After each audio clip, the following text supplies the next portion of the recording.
მე არ ვარ გორელი ქოუჩი, მაგრამ დღეს ვილაპარაკებ თემაზე, ეგ თქვენი აკრედიტაცია გაიგეთეთ რაკში. გუშინ მოვიდა რეალურად ძალიან მნიშვნელოვანი და მრავლის მთქმელი ამბავი, რომ ქართულ პროპაგანდონებს ნადეჟდა შალავატოვის და კიდევ ერთ ტელევიზიას, რომელსაც არ დავასახელებ, არ მისცეს აკრედიტაცია ევროპის საბჭოს მინისტრთა კომიტეტის ხდომაზე, სადაც ივანაშვილი თავის ვაჟკაც ბოჭორიშვილს აგზავნის. არა უშავს, ესენი არ წავლენ წავა საზმაო და გაუნაწილებს მე ამ ინტერვიუებს. ეგ არაფერი, მაგრამ კიდევ ერთი ძალიან მნიშვნელოვანი ცნობა უკვე ბრიუსელიდან მოვიდა, სადაც თურმე ნადეჟდა ტევეს გაუუქმეს აკრედიტაცია 1 წლით. მარტო იმ ჟურნალისტს კი არა, ვინც ამჟამად მუშაობს ბრიუსელში, არამედ ზოგადად ნადეჟდა ტევეს გაუუქმეს აკრედიტაცია 1 წლით. და წერილიც მისწერეს, ეს წერილიც გამოქვეყნდა. ერთი თვის წინ გაგაფრთხილეთ, აპრილში გაგაფრთხილეთ, მაგრამ თქვენ გააგზელეთ თქვენის ჭამა და ახლა უკვე უკაცრავად უნდა გაგიუქმოთ აკრედიტაციაო. საქმე ეხება ევროდეპუტატის იუკნევიჩიანეს საჩივარს, რომელსაც დერეფნებში დასდევდა თურმე მთელი ეს პერიოდი. ნადეჟდა და რაღაც სისულელეებს ეკითხებოდა. და გუშინ ქართულმა პროპაგანდონულმა სივრცემ დიდი ხმა ურეატეხა. სისხლზე გავიდნენ პირდაპირ, არიქა ხალხო ჩაგრავენ ევროპაში თავისუფალ სიტყვას, არიქა ავიწროებენ თავისუფალ სიტყვას და ჩვენი კრიტიკული კითხვების ეშინიათო. გუშინ გავჩუმდი მიზეზთა და მიზეზთა გამო რაღაცა ეს მოვერიდე, მაგრამ დღეს აღმოჩნდა, რომ დიდრონი ქოცები, დიდრონი პროჭორულელები ჩაერთნენ თურმე მთელს ამ აგიტაციაში და ვინ აღარ გამოთქვა საკუთარი აზრი, დაწყებული შალვა პაპუაშვილი, დამთავრებული ნინო წილოსნით. ნინო წილოსანი აღშფოთებულია, რომ ევროპაში თურმე სიტყვის თავისუფლებას ზღუდავენ და ევროპის პარლამენტის დეპუტატები არ აძლევენ ხალხს საშუალებას, რომ მათ ზდიონ დერეფანში და მათ დაუსვან კითხვები. ნინო წილოსანი სულ 10 წამი დამჭირდა. 10 წამი დამჭირდა და ჰოი საოცრება. ნინო წილოსანი? წილოსანთან ინტერვიუს მცდელობის გამო ფორმულას ჟურნალისტს პარლამენტის აკრედიტაცია შეუჩერეს. ახლა ნინო წილოსანს რა უნდა ველაპარაკო, რა უნდა ვკითხო, ამიტომ ნადეჟდა, შალავატოვე და დანარჩენ პროპაგანდონებს გეკითხებით. მაშინ სად იყავით, როდესაც ნინო წილოსნები, სოზარ სუბარები, ყოფილი ჟურნალისტი სხვათა შორის, ელისო ბოლქვაძე ბეთხოვენისა, გურამ მაჭარაშვილი და კიდევ ვიღაცა ეს პროჭორულელები საჩირვებს წერდნენ და საქართველოს პარლამენტში, თქვენს პარლამენტში უუქმებდნენ აკრედიტაციას თქვენს კოლეგებს და იმ ხალხს, ვისაც თქვენ ალბათ მეგობარს უწოდებთ. თათია წოწონავას რო გაუუქმეს მაგალითად აკრედიტაცია, მაშინ სად იყავით?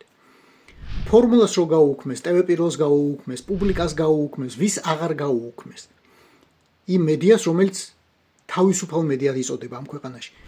თავისუფალ მედია საქართველოში რომ უუქმებდნენ აკრედიტაციას პარლამენტში, რომ არ უშვებდნენ სამთავრობო ღონისძიებებს. მაშინ სად იყავით? უბრალოდ მაინტერესებს, მაჩვენეთ, გითხარით, რა სიტყვებით იცავდით. სად ვის მიმართეთ, სად იჩივლეთ ამის გამო, როგორ გამოუხატეთ სოლიდარობა ამ თქვენს კოლეგებს. ძალიან მაინტერესებს.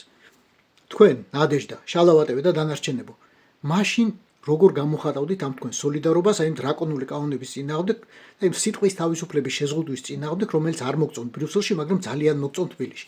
აი მაშინ რას ამბობდით? ეს მაინტერესებს ძალიან. იმედისა და სხვათა ადვოკატირებაში ახლა როგორც გითხარით, ჩაერთო მთელი ეგრეთ წოდებული ელიტა ბატონი ბორისის. დაწყებული შალვა პაპუაშვილი, დამთავრებული ქალბატონი წილოსნით, მაგრამ მე მართლა მაინტერესებს, ალალად მაინტერესებს და ვეკითხები ახლა ნადეჟდელებს. რატომ არ ჩართავთ თქვენს ადვოკატირებაში იმ ორგანიზაციებს, რომელთაც გაცილებით უფრო მეტად უსმენენ მაგ ბრიუსელში და მაგ დიპ სტეიტში, ვიდრე თუნდაც ქალბატონ წილოსანს, ან თუნდაც ქალბატონ ბოლქვაძე ბეთხოვენისას, ან ბატონ ზარქუას, ან ბატონ სოზარ სუბარს. მანდ ქუჩის გადაღმა ყავთ ჟურნალისტთა საერთაშორისო ფედერაცია. გადადით და იქ იჩივლეთ. მანდვე არის ორგანიზაცია ჟურნალისტები რეპორტერების საზღვრებს გარეშე. მანდვე არის Amnesty International-ი არსებობს, Freedom House-ი უამრავი ორგანიზაციაა. ჩემს მიერ კიდევ დაუსახელებელი, სადაც შეგიძლიათ თქვენი სიმართლე დაამტკიცოთ, სადაც მიხვალთ და იჩივლებთ, რომ კრიტიკული კითხვების დასმის საშუალებას არ გაძლევენ ეს დამპალი დიპ სტეიტელები. და თუ ეს სიმართლე მართლა გაქვთ, თუ კი თქვენს პოზიციას დაასაბუთებთ, რა იცით ხალხო იქნებ წელს სახაროვის სახელობის პრემია თქვენ მოგანიჭოთ, თქვენ ნადეჟდას მოგანიჭონ, ან კონკრეტულად ქალბატონ მაგდა ანიკაშვილს მიანიჭონ, რა ვიცი. შალვა ბაჩო და კიდევ ვიღაცები რო ყავთ მანდ. იქნებ იმათ მიანიჭოს სახაროვის პრემია, როგორც შარშან მზიას მიანიჭეს. რა ვიცი, სცადეთ ხალხო. მაინც სცადეთ. და კიდევ ერთი უბრალოდ არ შეიძლება ამის არ დამატება. ძალიან დიდი ხმაური და ყეფაა ატეხილი, რომ თურმე ევროპას ეშინია თქვენი კრიტიკული კითხვებისა. ყოფილო კოლეგებო, ევროპას არ ეშინია თქვენი კრიტიკული კითხვებისა.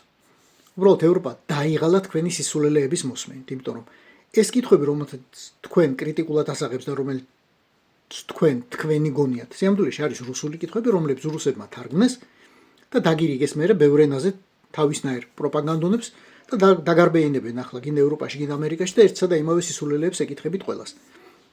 კაცებს რატომ ათხოვებენ ზალდატანებით, ბავშვებს რატომ აიძულებენ სქესი შეიცვალონ, რატომ გართმევენ სარწმუნოებას და ასე შემდეგ და ასე შემდეგ. ყველა ამ კითხვაზე ევროპელებს ერთხელ, ორჯერ, 100-ჯერ, მილიონჯერ აქვს პასუხი გაცემული ნებისმიერ ენაზე. იმ კითხვებზე, რომელსაც თქვენ მიგაჩნიათ ახლა, რომელსაც თქვენ ახლა ასაღებთ კრიტიკულ კითხვებად. ამიტომ დაიღალა ის ხალხი ამ სისულელეებზე ლაპარაკი და პასუხის გაცემით და მიმართეს იმ კანონიერ წესს, რომელიც თქვენ ასე არ მოგწონთ. იქ სამაგერო ძალიან მოგწონთ საქართველოში. ამიტომ ერთადერთი რჩევა მაქვს თქვენთვის, ჩემო საყვარელო პროპაგანდონებო. აიღეთ ეხა ეგ თქვენი წერილი აკრედიტაციის გაუქმების დიდ შავ ჩარჩოში ჩამოკიდეთ და კედელზე აიკარით ბორია ივანაშვილის და ირაკლი რუხაძის პორტრეტების გვერდით. რაც დავდივით, იმაზეც ვაკეთებ და იმაზე მოკლედ დროში. შეიძლება მართლაც ევროპას გავავოცოთ. Поздравляю весь личный состав. კარგი მანევრია ძალიან. Я помню, очень გადაცემდა.